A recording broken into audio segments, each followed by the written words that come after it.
Now, I don't know about you, but I think it's safe to say that the Sparking Zero community is one of, if not the worst communities I have ever seen in my life in terms of gaming. Now, if you have been around the internet for a minute, you guys know that every single day, whether you're on YouTube, Twitter, Instagram, wherever you go for your daily social media scrolling, you can scroll on that shit, and trust me when I tell you, every single time you see something about Sparking Zero come up, whether it's the game falling off or the game did this or the game is not, like, you see something every day. And I'm kind of getting like tired of this shit. Now, you guys obviously know the story and everything like that. Sparking Zero came out, it was hype for a minute, everybody got hyped up, everybody got their fixes in, and then like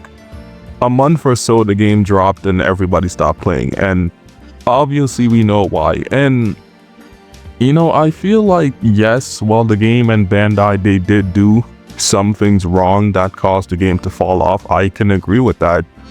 I personally feel like the community did this too, because I remember I saw a video, I'll probably put it up on screen or put it in the description. I think the guy was Kaizen Kuma, who made a perfect video of describing the Sparking Zero community and how they killed the game in a matter of months. And I watched that video, I even reacted to it. That's on my channel on the way, so if you guys want to check that out. I reacted to that video because the dude was, he was speaking facts. He perfectly explained in detail and depth how the community themselves killed this game, and I totally agree. They killed this game. Now, like I said, that Bandai do, some stupid changes and do like make bad decisions. Of course, yes, they did. But, this game, I don't think that the devs or the game is at fault, because every single thing that this game they tried to do, the community either complained about, or they did this or they did that, which caused things to get nerfed and stuff like that. So, I just personally feel like this game could have been a better game.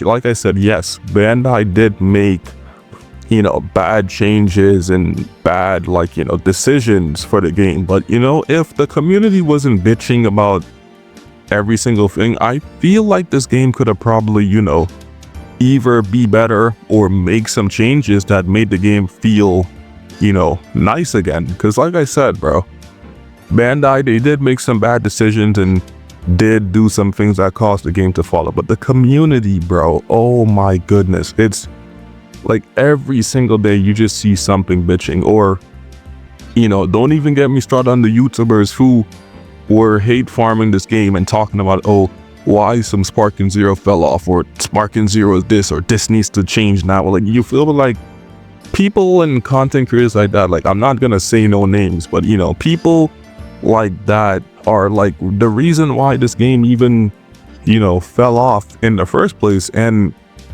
because some of these YouTubers, most of them, especially like the famous ones, like, they don't care about this game.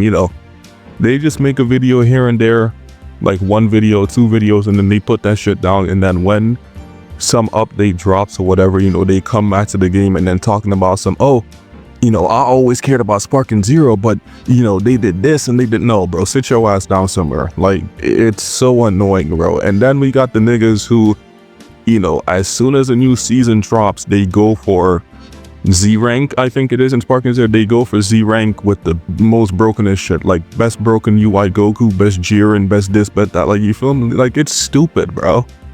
And then these are the same people who post videos and make guides like, how to play this character, or how to make this character broken, or this glitch can it's stupid. And then these are the same people who complain and bitch to the developers and the game in general, talking about some, oh, yo, this needs to be nerfed and this needs to, like, again, I made a comparison to this kind of thing, and I said like 2K, because the 2K community and players on 2K is another type of community that does that. They will show some broken shit, like broken dribble moves or broken builds and this and that, and then when that build is obviously broken, everybody's gonna complain about it, including them, and that leads to nerfs and patches and this and that. And This is what's going on in SparkingZero. These niggas will sit here, play the same characters over and over and over again in rank, because, you know, SparkingZero's online is already bad enough. Like, that's like, you know, a no denial. That shit is trash. But these niggas will come on the game and play the same characters over and over and over, and then act like, you know, when they have to deal with this shit, like they have to deal with this broken shit, you know, it's like, oh, bro, I don't want to deal with this shit. But my nigga, you play the same characters over and over. Like, I don't get it, bro. Like, if you're running a character like MUI Goku or somebody who's broken in the game, the Fusions, MUI, whoever, bro, if you see that and that's meta, every nigga is gonna run it, and obviously that's gonna kill the fucking game. Like, I don't know why it's so hard to understand, because, you know, this game, when you play it with a bunch of characters, it can be fun.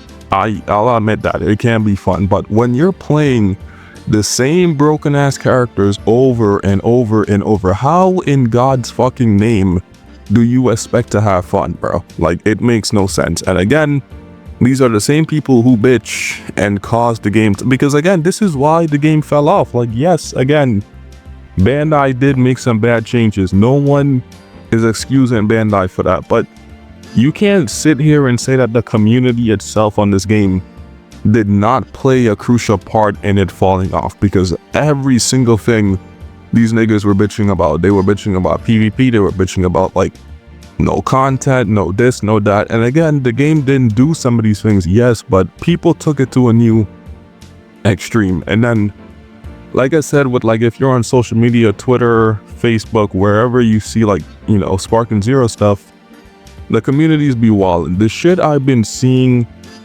on this game, like, these niggas, they take this shit too serious. Like, they, you know, get ready to die behind that type shit. Like, they be doing too much. This community, I don't know, I think it's definitely one of the worst, like, anime gaming communities out there for sure. Like, I mean, it's up there with, like, the Storm 4 and Legends community and other communities, because these niggas, like I said, they take this shit, you know, life or death type stuff. And it sucks, because this game is really fun, but, you know, with the bad changes Bandai's already making, and then on top of that, this community pushing broken stuff and doing this and doing that and grinding Z rank on the first day and then making the game unfun for everybody to play, you really wonder why this game, you know, fell off. Like, there is no rocket science, there's no, like, you know, there's no, like, figuring it out, bro. It's pretty simple as to why this game fell off. And like I said, the community, big, like, they played a huge, gigantic role in killing this game, bro. Like, besides the changes and, like, things Bandai tried to do in this game, you can't deny that the community made this game fall off. So yeah, man, it really sucks. And like I said, these niggas are up there in terms of, like, the Legends community, Dragon Ball Legends, and Storm 4 community, because how they act over this game and how they kill this game. And then the funniest thing that I saw is that niggas was out here asking for a Budokai 4 game, like a new addition to the Budokai series. And I'm over here sitting there laughing my ass off, because if you guys can't even handle a Tenkaichi 4 right now with SparkingZero, how the fuck are y'all gonna handle a Budokai 4 if we got that shit? Will die so much faster than SparkingZero did. So yeah, I don't know what these niggas are smoking, but yeah, they killed this game, and the community, it's embarrassing, bro. So yeah, plain and simple, the SparkingZero community is just total garbage. They killed the game, etc, etc, and yeah, it just sucks. But yeah, I'm gonna end it off here. If you guys enjoyed the video, make sure to like, share, and subscribe. Nothing too crazy in today's video, just a little, I guess you can say, rant on my thoughts on the SparkingZero community and, you know, how they kill the game and stuff like that. Again, nothing too crazy, just giving my thoughts and opinions. So again, if you guys enjoyed the video, make sure to like, share, and subscribe. Also, let me know what you guys think down below in the comments below about the SparkingZero community and, like, how they killed the game and all that stuff, etc. You know, just drop a heart down below, drop a comment. You guys know I like comments, read comments on every single video. So Drop your thoughts down below and let me know. And yeah, I'm Neon V2. I'll see you guys next one. Take it easy and peace out. I'm out of here.